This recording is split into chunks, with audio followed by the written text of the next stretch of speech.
South Florida. Write Your Narrative podcast is your street art soundtrack. This is where the culture speaks. Welcome to the podcast.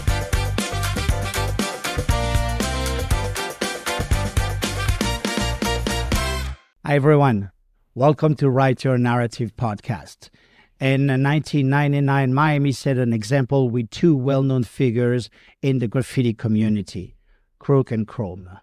As part of the MSG Crew, their tags were everywhere in the city and beyond. I mean, absolutely everywhere, on highways, rooftops, roll-down gates, just everywhere. When they were arrested, the headlines called it vandalism. The streets called it history. More than 25 years later, the narrative is the same. A few months ago, Miami artist Teso was arrested for graffiti and vandalism. The same charges, the same language, the same system. Now the difference? Between these two moments, Miami turned graffiti into gold. Wynwood emerged. The Museum of Graffiti opened to the public. Murals became brands. And the style that was once criminalized now represents the city's image globally. Yet, writers are still being cuffed for the culture that shaped Miami's art identity. From Crook and Crome to Teso, the message remains the same. Only the walls have changed. I am absolutely thrilled to welcome to the studio a true Miami graffiti icon, Crome. Crome, welcome to the mic. How you doing today? Very good. How about you? Doing good, good, good. So a week ago, we had Art Basel in town, and we were busy and crazy. The whole who's who was in town.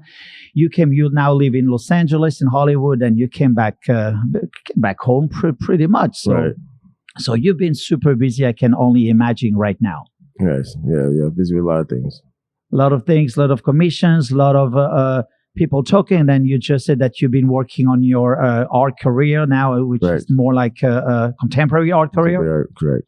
Yeah, contemporary art, but still commission stuff, a couple advertisement type things, but mainly my contemporary art, my fine art career. So I'm more focused on expressing myself through other means. I mean, graffiti was obviously a major part, but I still have other assets of graffiti. I mean, before I ever did graffiti, I did art, comic book stuff, led me into that stuff. But I've always been interested in art since watching Basquiat movie, like when I was about 18 years old. Yeah. Buddy Hest, who I'm sure who's in my crew, put me on to Basquiat a long time ago, and that put a big interest into that type of contemporary art, fine art world and stuff like that. Obviously, Andy Warhol and all that stuff I know about. But yeah, I always found a lot of interest in that, and different aspects of all art. I like all art. I've done everything art-wise, to tattooing, to contemporary art, to cartoon stuff, graffiti and everything. So I'm interested in airbrushing, all that stuff, T-shirts, everything. Yeah. So what was your transition from 1999 when you were just really a writer at the time? You were down on the street, tagging everywhere, the town, all the way to Palm Beach. North and south, east and west, like you're crazy. So what was your transition to that fine art that you're doing?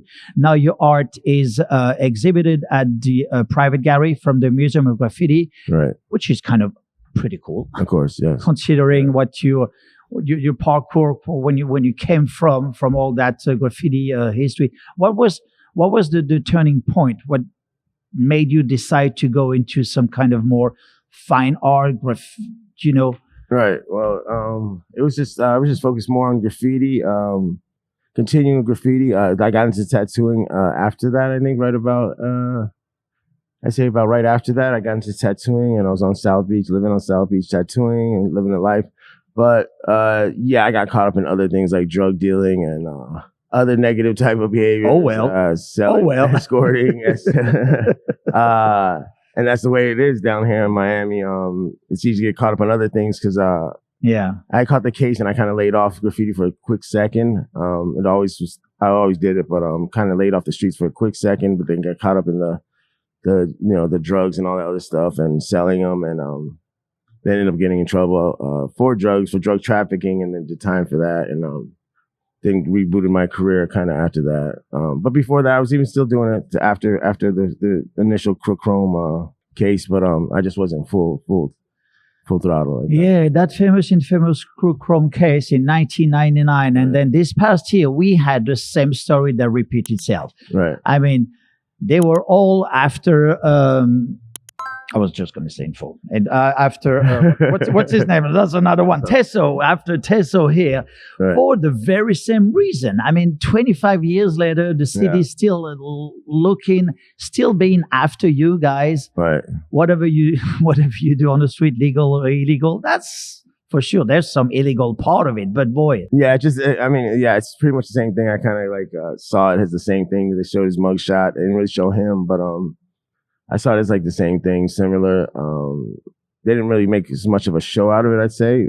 That's obviously because probably it was more news operated back then. It was people were watching the news more, so I don't know how much wave this got compared to like back then, because that was really the main source of news. Yeah. Was the TV, you know what I mean? The internet was just about what's going on, but like it wasn't a place where people go for the news, so it reached a lot more people than I say this. Not to say that this didn't. I'm not trying to say it didn't, but like, yeah, that and because like graffiti doesn't really seem so illegal no more. No, it is, especially down here in Miami. So it seems kind of silly that people look at graffiti and not such a negative vibe, because obviously Wynwood and all that is blew up big time. The what's the word? The way that people look at it is that the negativity or whatever. Yeah, the vandalism. The vandalism part of it's not the same. It's like a joke. It was a joke back then. A lot of people felt it was a joke back then, you know. It's not like we were writing on cars and stuff like that or people's houses. It was, yeah. So talking about by then, when you were so much younger, what was your state of mind to do all these huge blockbusters, those letters that you and Crook were doing? I mean, this was like right. So I had been doing graffiti before me and Crook probably about 4 years. Bombing for about 4 years before Crook. Crook was, like he said, Crook was a short time. Crook was like I think 7, 8, 9 months or something.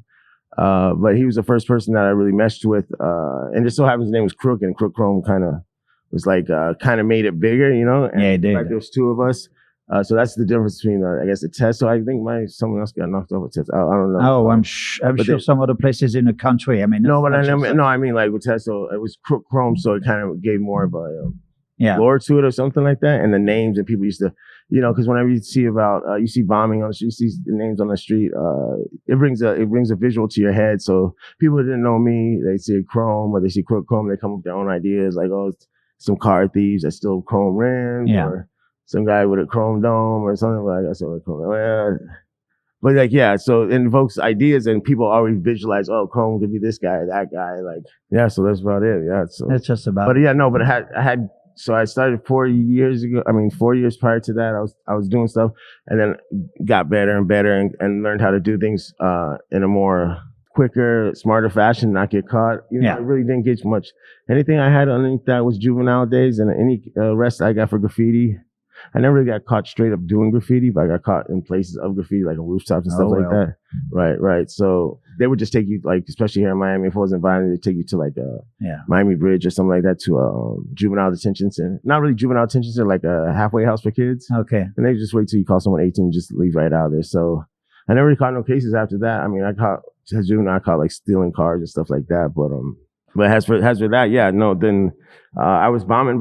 I get other things. I had a little newspaper clippings, news stuff, but for them to specifically point me and Crook out at that time and make such a big ordeal out of it, we kind of saw it coming. We were talking about it the other day, and they had some new stuff, and just like everything just clicked a certain way, and little did we know that it was going to be such a big thing, and ended up paying off in a lot of good ways, other than negative, you know what I mean? So talking about that story 25 years later, there's still something that you are, of course, obviously you put this behind you, you're just moving forward. Is that something that kind of bothers you when people ask you those questions, or you just no, you should this is I have no shame with anything. Who you are. No well, shame, cool. No shame. No shame. I treat people with respect. I treat people the way I want to be treated. That's I have the right thing. Yeah, I have no shame in anything I do. Like, if you did, you shouldn't be ashamed of it. Like I told you, I sold drugs. I've done everything. But like, if you want to judge me because of that, then so be it. But it's a way of life down here. Unfortunately, you get into negative things when you're younger, and you know, it's a way of making money, and it's just like there's other ways to make money. But like, working 9 to 5 was never me. I hate work. I hate jobs. I morally think it's wrong for anyone to work a job they hate or they don't find any type of satisfaction out of. So I'm big on self-realization or spirituality or whatever, especially now. Cool. So yeah, because I think that's what leads a lot of people down like negative things, like Yeah. just not being happy with your life, having jobs. But lucky enough, art's always been something I've done since I was 5 years old. As far as I can remember, my father was a sign painter. He got into early days of, cocaine cowboys type days, doing the speedboats. Ooh, okay. Not doing the speedboats. My dad was never a drug dealer or anything like that. He would just paint the drug guys' boats. They do the names on the back and stuff. So Sweet. I was always been around that stuff. So yeah. So of course you're part of the MSG Crew, which is one of the most active crew down here in Miami. Right. And not too long ago, I was very blessed to have Max, who just passed away on the podcast. And Max mentioned your name for something very funny. He said that you were actually looking at his work, try to study his work somehow. You were much younger than Max, so it's just like, I thought it was pretty interesting. And of course, he was a giant in the art community here, the street art writers community. Yeah, he was loved. Max, you're talking about Arrive. Scene was what his name was when before I even knew him, in Jackson High in Miami, in Alapata area. Jackson High, that's what he mentioned. Yeah, it was Jackson High. So we take the Metro Rail when we used to skate. And this is probably before I was even MSG. Well, it was way before MSG, but I used to take the train, and we take the train skateboarding and stuff in downtown Miami. We used to be downtown Mafia, DTM, a group of guys who did graffiti, but we were more skaters, and they tag up. And that's when I kind of really got into it, because I seen them tagging up with mean streaks and stuff like that. I'm like, damn, what are they doing? Like, oh, they're tagging. I'm like, damn, I like to get into it. And that's kind of how I really got into graffiti. Yeah. Fellow skateboarders and stuff like that. They used to be in downtown and stuff, and that's how I got into it. But with that being said, I used to look at all the graffiti in downtown Miami, anything you see off the Metro Rail, and I noticed the one in Jackson. I went into the one Jackson with such a big face. He did like a woman's face, I think. It's hard to remember, but I got off the train and went and looked at it one time and studied it. Yeah, because I used to be like, you didn't see much of that back then. He was definitely a pioneer of some of that stuff, and I always looked up to him. I thought he was fantastic. And then when he became a part of the crew, I was kind of amazed. Someone like, OG like him, who I looked up to, would be part of something that's kind of younger to him. Because a lot of old guys kind of had a negative things on newer guys back then. I welcome anybody. But it was kind of hard to break into graffiti back then with the older guys. Yes. Yeah, they kind of, if you had any type of ambition or anything, they kind of hated on you and stuff. And which is weird, but like that's just how certain people are, some closed-minded people, and you have to make way yourself, and then they see you doing your thing, then they come back around and stuff. But yeah, and then we got so many writers actually who don't even want to transit to a canvas, working with galleries or things like this. But for you, that was kind of easy, that transition to go through the streets. Of course, it's another avenue to make some money. And then actually do something else. As an artist, you want to evolve. You want your art to evolve. You want to do something else. You want to try something new. New colors, new medium, new work on canvas. So live in Los Angeles, do you do some work over there? You work with some galleries over there? Yeah, I have a couple of people I work out over there. I went to Los Angeles about 5 years ago with my buddy Retna from AWR, MSK. Oh, okay. Yeah, so... he got us a flight over there, and I ended up just staying there for 5 years. 5 years longer, I'm still there now. I connected with a few people over there, but I did a lot of painting work and stuff, and shipped a lot of stuff to Miami and to a few other places, and sold stuff on the internet. Painted a little bit, but right now I'm more focused on that and getting with other galleries over there, which I got a couple others. And each Basel just gets bigger and bigger, and I'm just working on a lot of work. As for other people looking at people going to galleries or jumping from graffiti into galleries, well, these days it seems like some people, to me, it's like, okay, so if you paint illegally or paint graffiti on the streets and you pay your dues, sort of, like, you know what I'm saying, like out there, the concept of painting illegally on the street and like having to execute things fast and efficiently and not get caught. Yeah. And just that whole lifestyle. And then you bring that to a canvas, and I don't do 100% graffiti on canvas because I don't think it executes well. Like just doing straight. It's not always translate. Yeah. Sometimes for the real classic, like scene that you see behind your head, like seeing like, he's a big name. He's a pioneer. So you'd want straight graffiti, but someone He's the godfather. Right. It seems more one-dimensional. I like to have more textures and stuff like that. And graffiti just seems like it's just one-dimensional when it's just spray paint, obviously, but using markers and other things. expressing yourself in a different way. You're expressing yourself a different way on the street than it is on the canvas. So, but sometimes, but even like when you paint, right? When I paint, I try to paint the things I love. And I've heard that from like Andy Warhol or someone, like just paint the things you love. And that's basically graffiti, something I love. That's one of many things. But yeah. And you mentioned Basquiat too. Yeah. Which we could eventually find some influence from Basquiat in your work. Yeah, of course. Many people. Yeah, well, Basquiat did graffiti style stuff too. Absolutely. He did it in his type of way. But yeah, he definitely got it influence off graffiti. You could say 100% because he was doing graffiti. He was doing more poetic graffiti and writing words, and I think that's awesome too. But yeah, he definitely took that. He was probably the first person to really take that there, like in a fine art form. You know, his characters and stuff like that. You see the influence. So yeah, in that way, of course, 100%. Yeah. Yeah, well, so definitely from one master to a master in Miami. Yeah, subconsciously you're gonna get something from subconsciously you get some sort of inspiration off anybody. Well, you do have an inspiration when you're an art lover. You're looking at so different things. We are at the Art of Hip Hop right now, and they have such an amazing art exhibit. I mean, just this is so inspiring to see whatever's around us. Like you mentioned that painting from Scene behind me. We have so many different things that I mean, and then this is the art, and this is the culture, this is the hip hop also movement, this is the music movement. Have you actually worked with some musician and art and music? Have you done anything like this? LA is a pretty big platform over there. LA, I haven't reached out to much people. No, I've seen them. What have I done? I've done quite a few, but mainly Miami artists. No, I've done things with T-Pain. We had Jeezy. Oh, okay. It's more of a interview type thing, but we've done other videos. We've done movies. Yeah, usually video backgrounds, commercial stuff. Yeah. But yeah, I mean, I met a lot of them, but like, not too much, but yeah. Not too much. Yeah. You just work. Basically, you work as a solo artist, or you do. No, I work with the team, MSG, and the Cushy Gigs. You know, Quake and all them. They get a lot of work down here. And other people, I've worked with other people. You know, I'm not biased to anybody. I'll paint with anybody. Like I don't. Yeah. So quite often you do some paintings in LA, and then you send them to Miami for some art shows, or some collective shows that they do. Correct.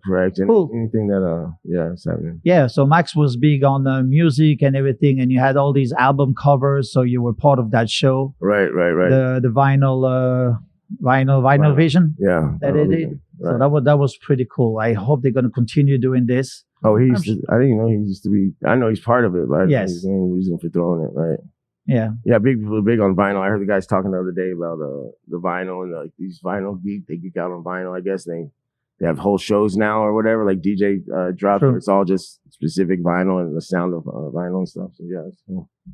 When we mentioned that those 25 years in between your case and Teso case, just like how do you think it's gonna evolve? Is it different in Los Angeles than here? That culture going after the vandalism and after all this. I mean, lately, this past year, you had all these 3 huge towers in Los Angeles where everybody was painting. The year before, we had that Vista building here in Miami where everybody was painting. So graffiti has been on the news this past couple of years for...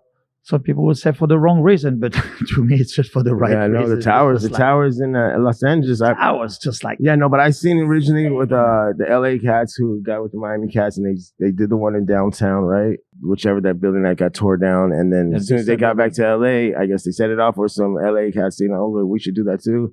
It seemed like. Of course. And then they did it, but luckily enough, you go to LA, you see them 2 big ass towers just filled with graffiti just sitting there in the background, which is super cool, and they don't buff it. Still there, yeah. Yeah, I think they ran out of money for those buildings or something. But they should just leave that shit there personally, and that'd be a really cool building to like people moving, right? Yes, absolutely. That'd be like the start of something. That's how I would always see the city, like if it was up to me, since I was a kid. Like I hate blank walls, I hate square buildings. Oh my gosh, yeah. I'm into architecture to a degree. Like I like cathedrals and stuff like that. The beauty of like what they did, like compared to the new stuff, is all just square box, all this like boxing stuff is all like more round. But yeah, adding art to things and just seeing a bland city, more like alive, advertising full of stuff, life. Right, color, whatever, just people expressing themselves, right. You know, it's been such a aesthetic that people use it now in restaurants and stuff like that. They do use it in restaurants. It becomes our daily life. People don't want to be in a place where there's nothing to look at. It's just bland walls. I mean, some people do, but it says a lot about their personality, right? Yeah, no. I'm not into that either. I am definitely not into this. Right. So, family-wise, you are just by yourself. Do you have any kids? No children. Oh, okay. No. Just a lonesome cowboy. I got to spin for myself. Yeah, no. I've always been like never wanted the responsibility, and if I'm gonna do something, I'm gonna do it right. Like, and that's how I looked at the graffiti too. Like since I was young, I'm like, well, I see cats doing bombing and stuff like that, and like they might stay in the neighborhood, maybe go to city or something. But like, I feel like if you're not gonna like dedicate yourself and like really make a name and like go all out, try to do it everywhere in every city and make it part of your lifestyle. Yeah. And what's the point of getting caught? Like, you're not really making a impact on. True.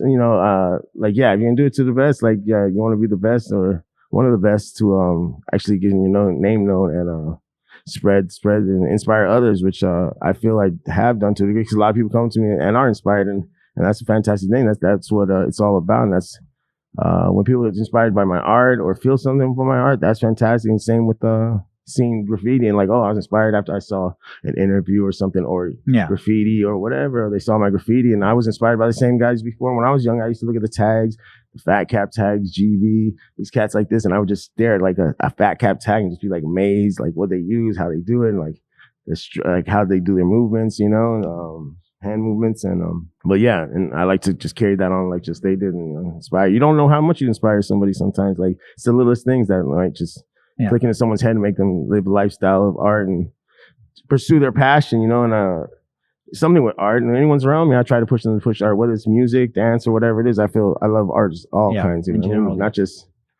one style. I love all the arts. I see the art in everything, you know. And so, but that's something that I mentioned quite often in podcasts. Is like, I mean, finally, graffiti is a major art. It's recognized as a major art, an American art movement. Right. So now we are very, very, very fortunate here in Wynwood to have the first museum of graffiti in the country, which is absolutely incredible.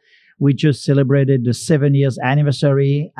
Kate and Alison are doing fantastic job promoting, supporting the art community. That's what I try to do with a podcast like this, is just to keep a little bit of the story alive. Whoever wants to share their stories is always welcome to the mic. You know, we need those little things. Of course, if you're looking at the Martha Coopers who have 35, 40 years behind it of photography, that is absolutely incredible. This is so precious to have those things. Every little pieces of memorabilia, everything is just so great that now this museum is celebrating graffiti. And of course, they have that private gallery when they exhibit some of your art and some other artists. Local, national, international. This is so good to see this coming to life. Right, you see that being recognized. Yeah, you see them growing. You see Museum of Graffiti growing big, and to have them in Miami is a blessing. Obviously, you would think New York or LA first, but I guess Miami is a little more of a neutral for that because LA and New York. But I think Miami's good for it because it's neutral, and obviously how Wynwood, Miami's blown up with the graffiti and being like such a big name in graffiti, which I would never imagine when I lived in Wynwood and we were setting it off a long time ago. Yeah, in this area it was like there was some graffiti, but like people could argue that we brought a lot of the graffiti to this area, and then a lot of people just started painting here, and it grew into what it was, and it just grew organically. And next thing you know, Basel comes to South Beach, and people wanted something outside of the convention, outside of the convention center.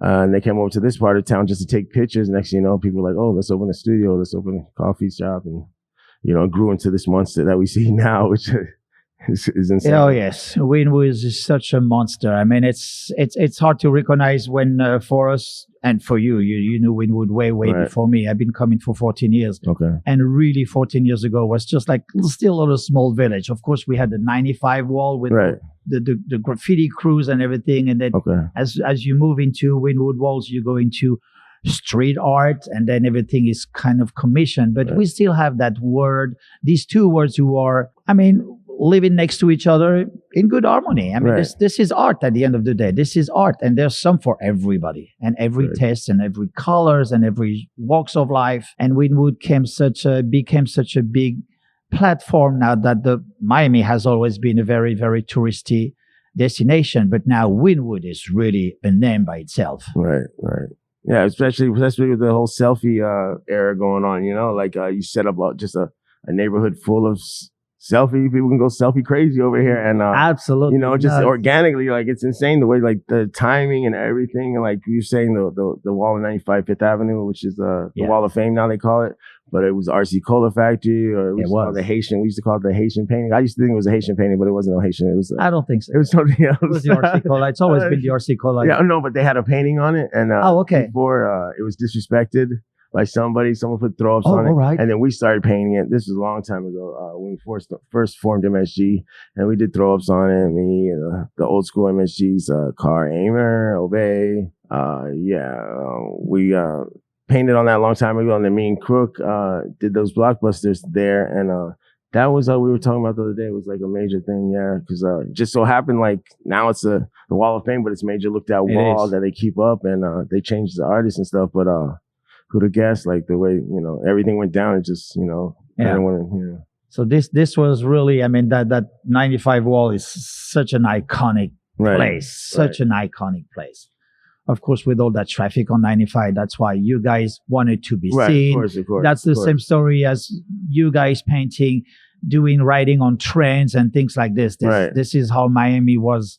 To be seen. You had to be seen. Especially at that time, it wasn't a lot going on blockbuster-wise to that degree. There was a couple of big ones back then. A guy named Cope, not the Cope from New York, had done a very inspirational one. And I think GB had done a really big one too, but Cope had done an inspirational one. I remember when I was 14, 15, I'd go right. It was between the two highway exits, 195 and 112, or 195, 395, and it was an old train station just west of 95. Okay. Closed down train station. He did about 2 stories big and about it was a humongous warehouse. It was 2 stories high, and it said Cope. And I didn't know if it was the Cope from New York, and I heard about the Cope from New York. I think before or after that, and but no, it was the Cope from Miami.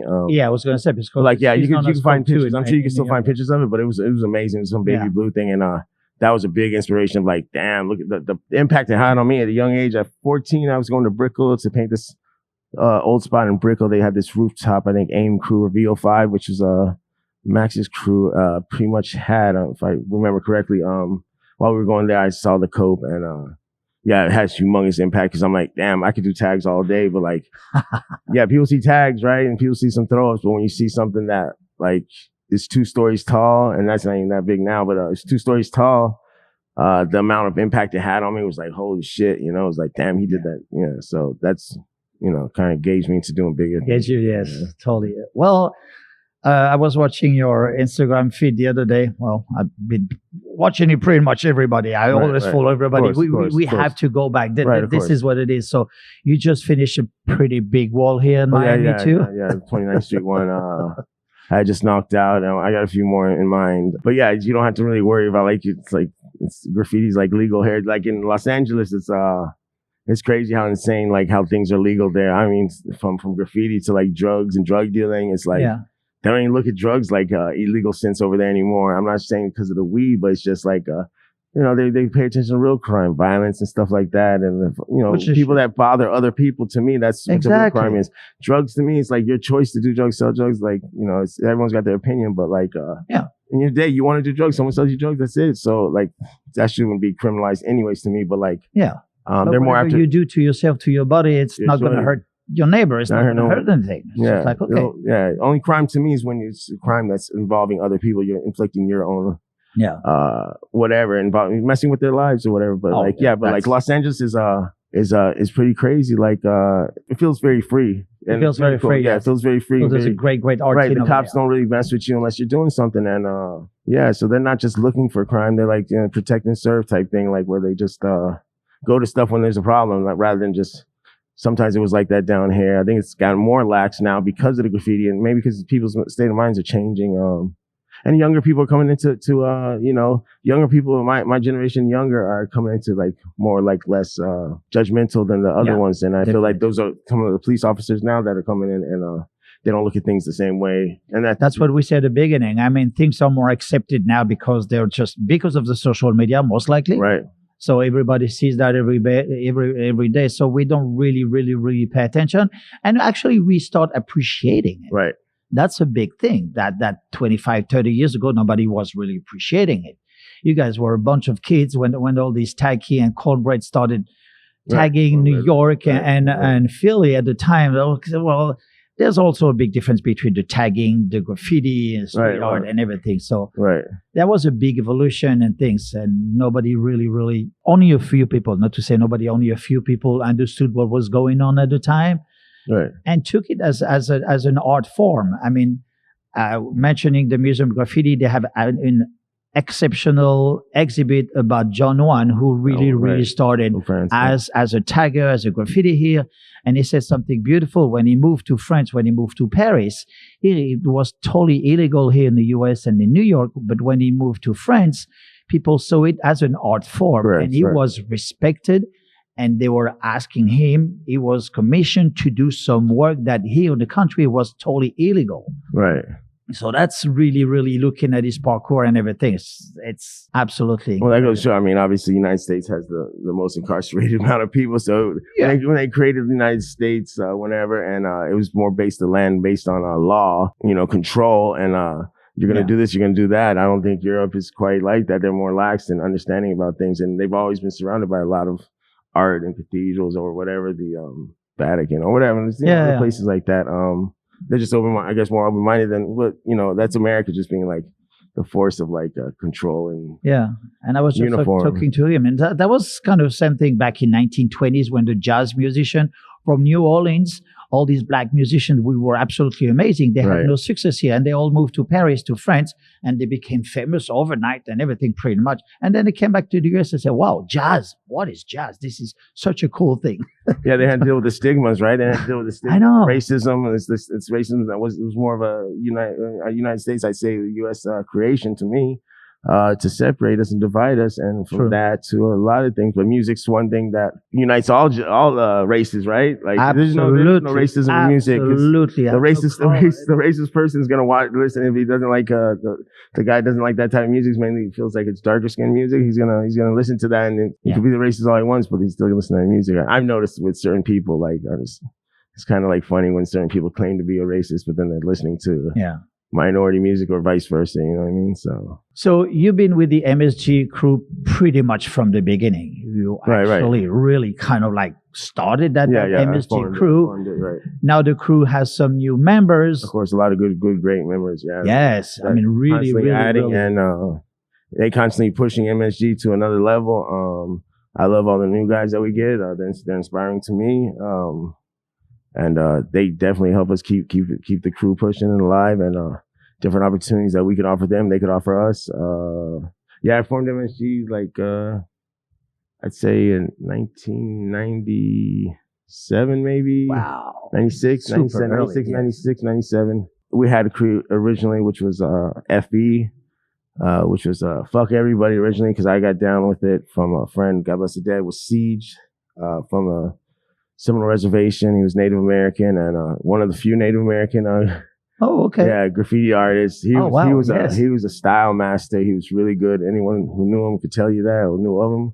He just had a lot of style. He was just a natural, like one of those naturally born graffiti artists. Some of us had to work harder to get style, but he was just natural with it, and he was definitely on it at the beginning, and he put me on the FE crew, and then I had the other buddies in Hialeah that we were always around. They were UB crew, and then I painted with them a lot, and I'm like, some old school guys from another area said that was their crew, and out of respect, we quit writing. I quit writing. I was like, I don't want to be part of something that's somebody else's, and they say it's theirs, so be it. So just gave us more power to create MSG and form MSG with my other buddies, and put ourselves together and let their crew go, and then we just morphed it into like a conglomerate, a big crew, and just pushed it. Definitely, MSG is one of the major crew in Miami. not the only one. There's plenty of crews that are course, absolutely amazing too, but definitely maybe one of the most active with the 004 Dam Crew. I mean, we can name quite a few. Of course, I'm gonna sit here and showboat for my crew, but I feel we're the biggest crew in Florida. And when it comes to Florida, of course they mess with everyone. But I feel MSG is the trademark of Florida. It is. It definitely. I like to say so, but everyone has their own part to add their other crews, and got no problem with other people. I love everyone who pushes graffiti. No problem. Yeah, and the more I talk to you and to some of your crew members and some of the guys whenever I do that podcast, the more I want to know about this.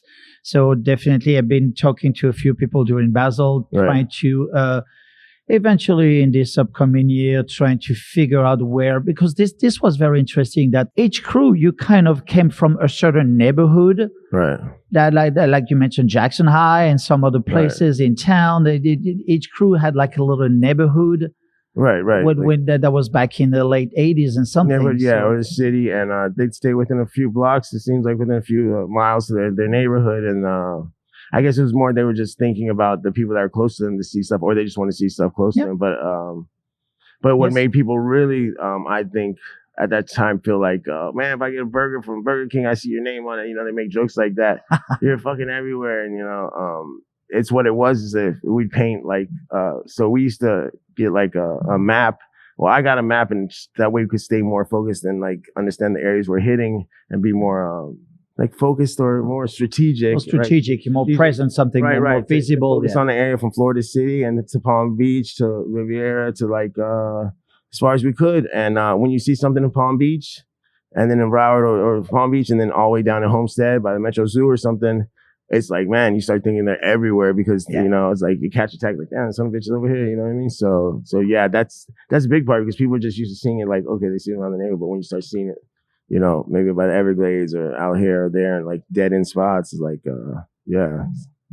Well, I can only say thank you, Crome, for this few minutes of conversation. Thank you so much for sharing that story, sharing the way you wrote that narrative in Miami. You are definitely part of the Miami history, graffiti, the writers. You have a name.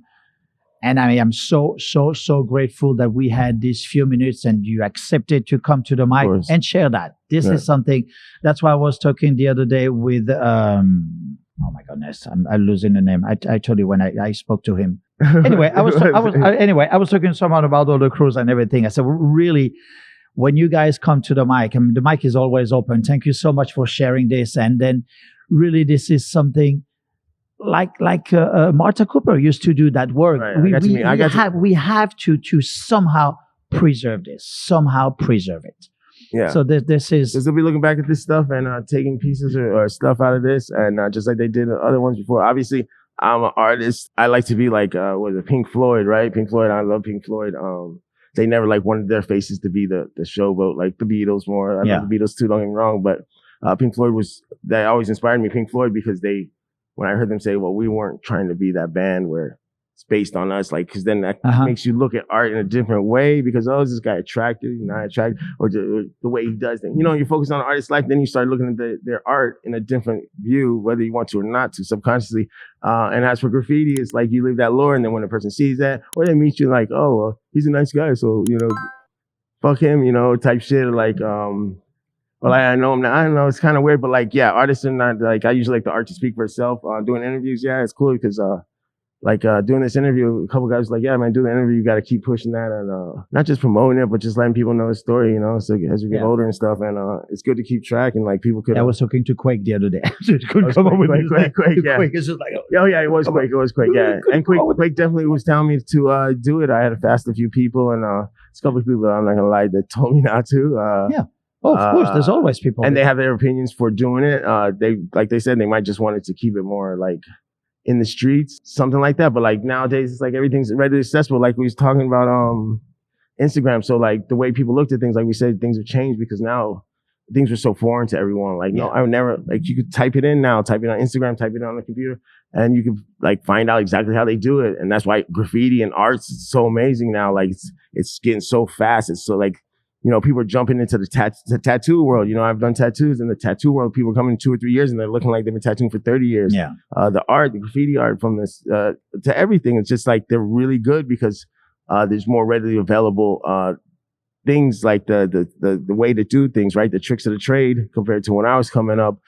Just caps, just having a cap and having to mess with caps, and this doesn't work, that doesn't work. Then you hear a little word from somebody else, and totally improvising with caps, using caps from some chemical products and things. Max was saying they were using caps from anything to try to change, getting a different effect. And with that being said, also what got my graffiti onto another level with bombing wise was Churchill's, which I'm sure you know Churchill's, the classic bar, all types of hardcore music stuff we used to go to as skateboarders. And I was just getting into graffiti, but cats from San Diego were a big inspiration. It was a crew started with a T, I can't remember, but they were from San Diego, and they put me up on Scribes, and they put me up on I think Heavens. They're the first one that told me about Heavens, but then I also knew about Chaka. Shout out to Chaka. Chaka's a big inspiration from the West Coast, and inspired me to do things that they were doing over there in Miami. From curb tags too, which they call landmarks. So LA, California has been a big inspiration, I feel, on me, and Miami. Give shout out to LA, the way they were doing things, and from curbs, curb tagging, landmarks, scribing into glass, and then the highway signs, which is kind of a gimme, but at the same time they call them heavens. And the heavens, yes, right. And I seen Shaka do the back of a heaven and the front, and that was definitely a big inspiration. I'm not gonna lie. And so we brought that to, I don't say we brought it 100% to Miami. I'm sure there's other people, but we pushed it more, I feel, at that time. So, well, thank you so much once again, Crome, for this few minutes. No problem. This is absolutely incredible to hear your voice, to hear the story, to hear everything that you've been through, and to be just so open about it. Right. It's just coming to the mic. No shame. And that's it. Just throwing it as it is. You take it, you live it, you believe me, you don't believe me, right. You think it's just BS. Whatever, right? That's a one thing. Right. You guys are just speaking the truth, and this is what I appreciate the most. See what you get. All right. Yeah. So thank you so much again, and wish you best of luck with the project that you have around here in Miami and LA. More to come. We're going to be doing some traveling back and forth, and maybe moving back to Miami. Till the day I die. Yeah, well. I'll be painting, I tell people, whatever it takes. You get older, I can't believe you're still man, I'll be doing this shit till the day I die, man. There's no age on art or doing this. No, I don't care if you call it childish or you call it this. That's just your closed mind thinking, man. I just don't. I'm never I'm an artist, so I'll never go to anybody's frame of thinking like that. So. All right. Yeah. Well, I guess we're going to finish with these words of wisdom. I appreciate it. There's no age for the art. There's no age. You got to do it. You got to do it. There you die. Wheelchair and everything. Yes. Hospital bed. If we want me out of hospital bed, I'll be tagging. Right. Well, Crome, it's been an honor to have you on the podcast. You certainly wrote loud and clear an entire chapter in the Miami's street art narrative.